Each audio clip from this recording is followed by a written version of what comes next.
And Brady goes to the NFC, and you watch Seattle and Green Bay, and like 7 weeks later, you're like, oh, wait. NFC's got a bunch of good teams. They don't have a Kansas City.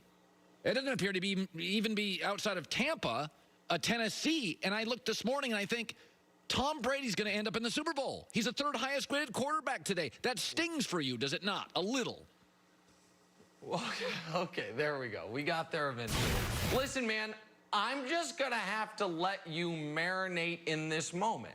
Right now, in October 28th of 2020, your lifelong love affair with Thomas Edward Patrick Brady, not only does it seem to be as strong as ever, but it seems to have, reached new heights. I love the relationship between Nick and Colin. I love the relationship. It's really starting to irritate adorable. Me. Let's talk some Cleveland Browns. I'm not as high on him as I once was. Sorry, Jim. No, I am. Go ahead. The team's sitting at 5-2, but also sitting in third place in the AFC North, and now without Odell Beckham Jr. Jarvis Landry was asked if it's at all possible that the Browns could be better without Odell. His response, an emphatic, a resounding, not true at all. Well, Jarvis, looking at the numbers, there's a case to be made. Greg Jennings back with us. Greg, is he just being a good friend? Could the Browns really be better without Odell? Well, I know Jarvis very well, and I know his relationship with Odell is something that he cherishes, and he is being a really good friend. Not saying that he is completely wrong, but he's about 95% wrong here. He is an impact player, and he does change the game defensively because you have to account for where he is when he's on the football field. But as far as effective as an offense and their production offensively, I truly believe, and you can watch the tape because the tape, Brandon, you know it, and I know it, it does not lie. When you watch Baker Mayfield, when Odell Beckham is not on the field, it almost appears as though there's a sense of pressure that's being relieved of not having to get him the ball or not trying to get him the ball. And for a young quarterback who has struggled with forcing the ball to a guy who we all know to be an impact playmaker, it is a relief at times. You don't want to admit it because of how talented Odell Beckham is, and you know what he prevents or provides for a defense or looks as far as the defense trying to take him away and opening things up for your other guys. But he is better. This offense is better without Odell Beckham Jr. on the field. Greg, I agree with you. And it's for the same reasons, and I've been saying it for the past week or two. Look, it's so much pressure a dominant #1 wide receiver puts on the quarterback and the play caller.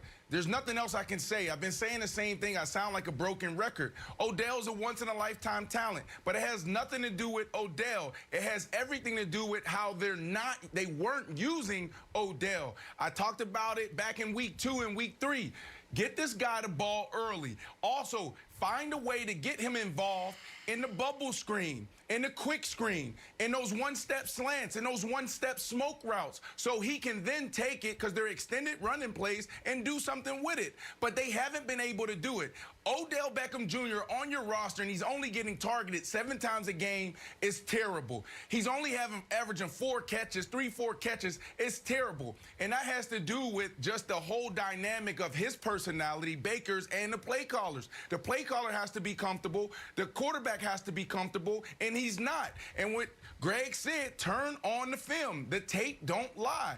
Baker seems more comfortable when he throws to Higgins. The last 3 weeks, 10 for 11, 2 touchdowns. He's way more comfortable with this guy. Going back to 2018, way more comfortable with Jarvis Landry. I've experienced this. I had to learn that the first couple years in my career. When I come to the sideline, my facial expression, the way I communicate, the way I talk matters. It affects everybody on that offensive side. So, yes, I do believe that it's going to be intriguing. We talked about this earlier, intriguing moving forward, how they operate without Odell. So here's the thing, though, because I do think the offense maybe could be more efficient, just less explosive, because you're losing your best pure playmaker. But, Greg, and let me toss it to you quickly, You mentioned look at the numbers. What I'm interested in is not only what Baker's numbers are when he targets Odell or targets other people, when Odell's on the field, when Odell's not on the field, but what do the running game numbers look like with Odell on or off the field? Because you and Brandon know this as well as anybody. What a true #1 receiver opens up for other players on the team, most notably running backs who aren't dealing with a loaded box, who know that coverage is skewed to Odell's side, and the easier it makes running the football, how is that going to change? So, Greg, it's not just that Jarvis is going to start being doubled more, but Nick Chubb, when he comes back after the bye, is he going to have as many open holes? Kareem Hunt this week against the Raiders, are they going to scheme to stop him? How much of an impact was Odell having on plays when he wasn't touching the ball? I'm interested to see that because and you can speak to this better than me, I don't think that can be disregarded here.